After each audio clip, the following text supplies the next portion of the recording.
Hi, and thank you for visiting my channel. For more information, kindly subscribe and follow. Now let's get started. The 2025 WWE Night of Champions saw Solo Sikoa face his former Bloodline stablemate, Jacob Fatu, for the United States Championship. However, the Street Champion was able to secure the win, thanks to the interference of his new Bloodline. During the match, Tonga Loa made his return and planted Fatu with a spinning neckbreaker moments after JC Mateo had run down to the ring to distract the referee. However, the Samoan Werewolf managed to get the upper hand and hit a moonsault onto Sikoa in the ring. This was followed by the sudden appearance of Hikuleo. The latter laid Fatu onto the announce table with a choke slam, enabling Solo to capitalize and secure the victory. The rivalry between Solo Sikoa and Jacob Fatu could intensify after the latter's loss at the PLE.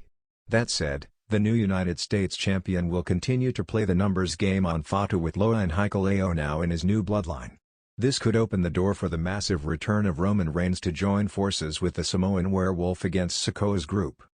The OTC shares a rich history with the Street Champion in the Stamford-based promotion. This could lead to his alliance with Fatu against Solo and his new Bloodline upon his return.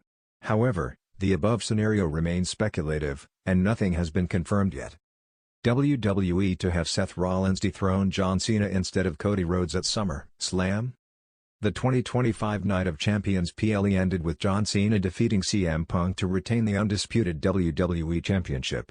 It will now be the franchise player against Cody Rhodes for the title at SummerSlam. Cody Rhodes secured the victory against his longtime friend, Randy Orton, in the final of the King of the Ring tournament during the first match of the PLE.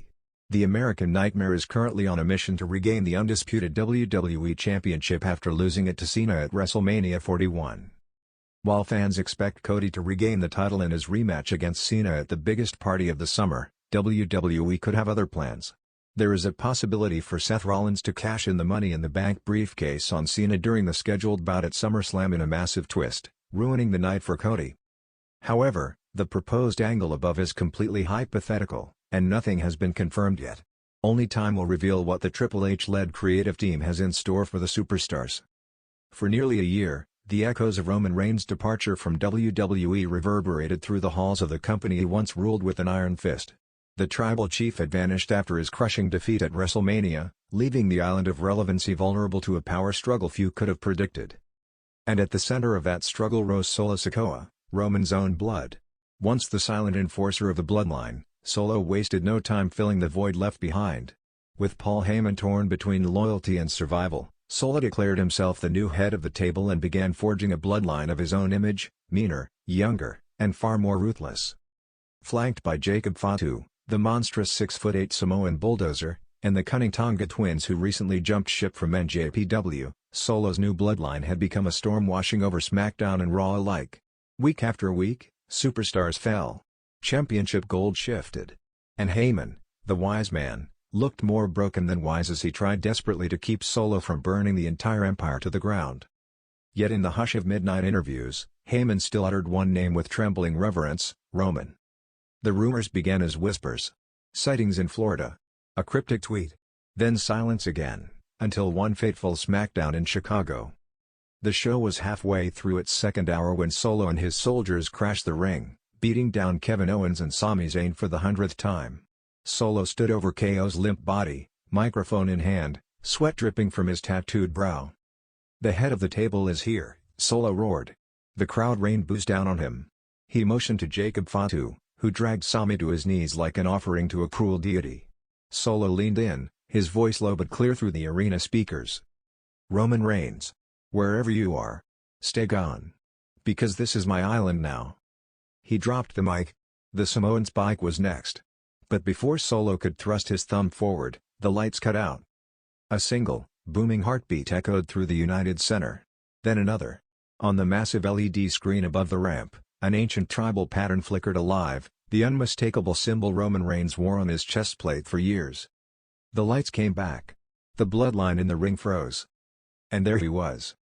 Roman Reigns. Hair slicked back, black hoodie open to reveal his chest tattoo, the Universal title he never officially lost draped over one shoulder.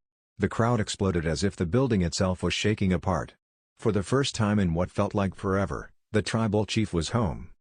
Solo barked orders at Jacob and the Tonga twins. "Get him. Now." But Roman didn't come alone. The camera swung to the side ramp, and there stood Seth Rollins. The architect, the visionary, the former world heavyweight champion, clad in a wild silver jacket and sunglasses he tore off dramatically. For years, Seth and Roman were brothers, then enemies, then reluctant allies. Their history was complicated, but one truth bound them together tighter than betrayal ever could: no one turned their back on family, except family. And if Solo wanted to rewrite the bloodline's legacy in his own image, he'd have to destroy the foundation first. Roman locked eyes with Seth. Seth grinned, slapping Roman's shoulder. No words. They didn't need any. Together, they charged the ring. What followed was chaos the likes of which WWE hadn't seen since the Shield's heyday. Roman speared Jacob Fatu so hard the big man bounced off the mat like a ragdoll. Seth flipped the Tonga twins out of the ring with a pair of stomps that left them clutching their skulls. Solo and Roman traded blows like two gods tearing the sky apart: fists, knees, headbutts. Solo was younger, hungrier, but Roman was battle-tested. Security poured out to break it up, but it was too late. The message had been sent. Backstage that night, WWE cameras caught up with Roman and Seth, standing shoulder to shoulder. Roman stared down the lens with that same calm fury he used when he told Brock Lesnar to acknowledge him. "This isn't about crowns or tables or who holds what title," Roman said. His voice was low, steady, the voice of a king who didn't need to shout to be heard.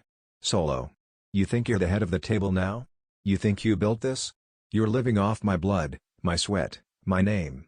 You want it? Fine. You gotta beat me to take it." He nodded toward Seth. "And you'll have to go through him too." Seth cackled, stepping in. "Oh, Solo. Did you really think the tribal chief was gonna come back alone? Nah, nah, nah. See, some things are bigger than grudges. Some things are bigger than ego. You made it personal. And now, we burn your new bloodline to the ground." The weeks that followed were electric. Paul Heyman, torn between the monster he'd helped unleash and the king he'd once served, found himself summoned into secret meetings with Roman, his hands trembling as he clutched his phone like a lifeline. In tearful backstage segments, Heyman begged Roman to forgive Solo, to take him back under his wing. But the tribal chief only stared, his silence heavier than any word.